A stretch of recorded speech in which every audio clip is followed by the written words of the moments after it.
TMC MP Abhishek బెనర్జీపై జరిగిన దాడిపై ఆ party అధినేత్రి Mamata Banerjee దిగ్భ్రాంతి వ్యక్తం చేశారు.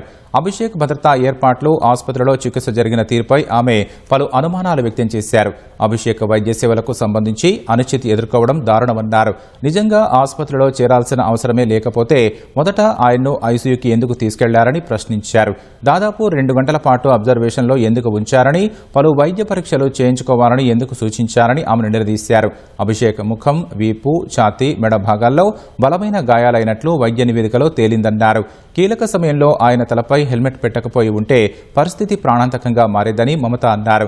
అభిషేక్ పర్యటన గురించి పోలీసులకు ముందుగానే తెలిసిన భద్రతా వైఫల్యం జరగడాన్ని మమత తప్పుపట్టారు. హింసను సృష్టించేందుకే బయటి వ్యక్తులను రప్పించారని ఆమె ఆరోపించారు. అటు ఈ దాడికి బీజేపీనే కారణమని సమాజ్వాదీ పార్టీ అధినేత అఖిలేష్ యాదవ్ ఆరోపించారు. ద్వేషపూరిత, ప్రతికూల, హింసాత్మక రాజకీయాలు చేయడం మాత్రమే బీజేపీకి తెలుసని ఎక్స్ వేదికగా అఖిలేష్ తీవ్రస్థాయిలో విమర్శించారు.